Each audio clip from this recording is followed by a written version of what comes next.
जय हिंद जय जवाहर दोस्तों। तो इस वीडियो में हम fundamentals of electrical and electronics engineering की यूनिट 4 का next topic working principle of transformer को डिस्कस करेंगे। Working principle of transformer, it works on the principle of Faraday's law of electromagnetic induction and mutual induction. Transformer जो है Faraday's law of electromagnetic induction या फिर जो है mutual induction की principal पे वर्क करता है। The transformer works on the principle of mutual induction between the two windings. Transformer में जो है दो वाइंडिंग्स होता है, एक प्राइमरी वाइंडिंग, दूसरा जो है सेकेंडरी वाइंडिंग। ठीक है, तो ट्रांसफार्मर जो है म्यूचुअल इंडक्शन की प्रिंसिपल पे वर्क करता है। ठीक है, तो म्यूचुअल इंडक्शन क्या होता है? जब हम लोग जो है ट्रांसफार्मर के प्राइमरी वाइंडिंग में एसी सप्लाई देते हैं तो उसके सेकेंडरी वाइंडिंग में जो है एसी ईएमएफ इंड्यूस होता है। इसी को हम लोग जो है म्यूचुअल इंडक्शन बोलते हैं। ठीक है, तो ट्रांसफार्मर जो है दो वाइंडिंग के बीच म्यूचुअल इंडक्शन के प्रिंसिपल पे वर्क करता है। उसके बाद है Faraday's law of electromagnetic induction. It state that an electromotive force यानी कि EMF is induced in any closed circuit when there is a change in the magnetic flux through the circuit or coil। ठीक है, तो Faraday's का first law of electromagnetic induction क्या बोलता है कि जब हम लोग जो है किसी भी कोयल से जो है मैग्नेटिक फ्लक्स को लगातार चेंज करवाते रहते हैं तो उसमें क्या होता है, ईएमएफ इंड्यूस होता है। ठीक है, और जब जो है उसके सर्किट को क्लोज कर देते हैं तो जो है करंट फॉलो करने लगता है। ठीक है, उसके बाद है Faraday's second law of electromagnetic induction.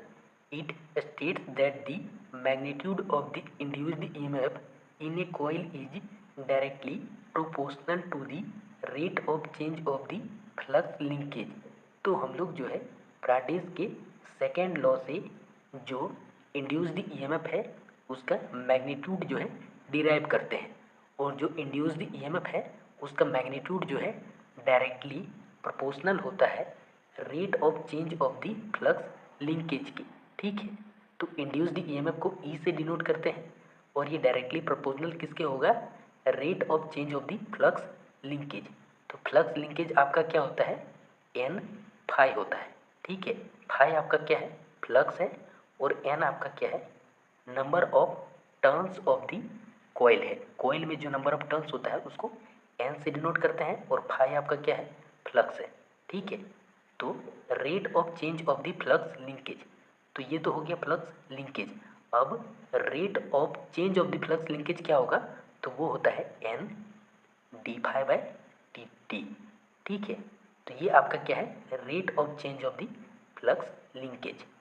ठीक है, तो आपका जो है Faraday's second law of electromagnetic induction से हम लोग जो है इंड्यूस्ड ईएमएफ का मैग्नीट्यूड ड्राइव करते हैं, जो कि होता है E equal to N D phi by D T. तो उसके बाद है वर्किंग और ऑपरेशन ऑफ ट्रांसफार्मर। तो when an alternating voltage V1 is applied to the primary, an alternating current I1 follows through the primary winding. It produces an alternating magnetic flux phi in the core। तो जैसा कि आपको पता है कि transformer में दो वाइंडिंग होता है। ठीक है, तो जब हम लोग जो है ट्रांसफार्मर के प्राइमरी वाइंडिंग में अल्टरनेटिंग वोल्टेज V1 अप्लाई करते हैं तो एक अल्टरनेटिंग करंट I1 जो है प्राइमरी वाइंडिंग से फॉलो करता है, और इस अल्टरनेटिंग करंट के कारण जो है कोर में, ट्रांसफार्मर के कोर में जो है एक अल्टरनेटिंग मैग्नेटिक फ्लक्स जो है फाई प्रोड्यूस होता है। ठीक है, और चूंकि जो है अल्टरनेटिंग मैग्नेटिक फ्लक्स क्या होता है, समय के साथ लगातार चेंज होते रहता है। ठीक है, तो this changing flux links both the winding and induces EMF E1 in the primary winding and E2 in the secondary winding. ठीक है, और ये जो चेंजिंग मैग्नेटिक फ्लक्स है दोनों वाइंडिंग के साथ लिंक होके जो है E1 और E2 ईएमएफ जो है प्राइमरी और सेकेंडरी में रिस्पेक्टिवली प्रोड्यूस करता है। ठीक है, according to the Faraday's law of electromagnetic induction and is given by E equal to minus N D phi by D T. ठीक है, जैसा कि फ्राडे का सेकंड लॉ बोला था E इक्वल टू क्या होता है, N divide by D T. लेकिन हम लोग जो है क्या करते हैं, एक माइनस का चिन्ह लगाते हैं यहाँ पे। ठीक है, माइनस का चिन्ह इसलिए लगाते हैं क्योंकि यहाँ पे जो है लेंज लॉ वर्क करता है। ठीक है, अब ये लेंज लॉ क्या होता है, तो बस इतना जान लीजिए कि लेंज लॉ के कारण ही जो है इसमें माइनस का चिन्ह आता है।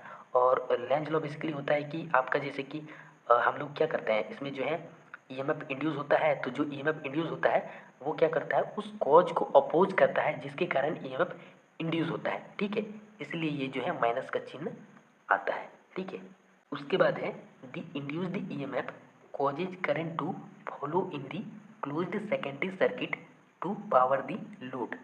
अब जब जो है सेकेंडरी वाइंडिंग में एक ईएमएफ इंड्यूस्ड हो जाता है, तब हम लोग जो है जब सेकेंडरी वाइंडिंग से एक लोड कनेक्ट कर देते हैं तो सेकेंडरी वाइंडिंग का जो सर्किट है वो क्लोज हो जाता है। ठीक है, जिसके कारण जो है एक करंट फॉलो करने लगता है, किसके लिए, तो लोड को पावर देने के लिए।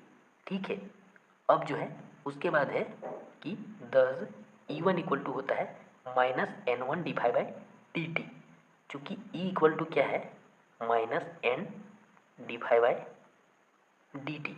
ठीक है, तो जब जो है यहाँ पे E1 होगा तो यहाँ क्या होगा, minus N one divide by D T, और जब यहाँ पे E2 होगा तो यहाँ क्या होगा, minus N two divide by D T. ठीक है, तो अब जो है इसको इक्वेशन 1 मान लीजिए और इसको 2। अब जब जो है हम लोग इक्वेशन 2 को इक्वेशन 1 से डिवाइड करेंगे तो क्या बचेगा, E2 by E1 equal to क्या हो जाएगा, N2 बाई N1। ठीक है, तो ये फॉर्मूला जो है आपका निकल के आता है। तो इसी को हम लोग जो है ट्रांसफॉर्मेशन रेशियो बोलते हैं। ठीक है, आगे जो है ट्रांसफॉर्मेशन रेशियो के बारे में डिटेल में जो है हम लोग नेक्स्ट वीडियो में डिस्कस करेंगे। तो मिलते हैं नेक्स्ट वीडियो में, तब तक के लिए जय हिंद।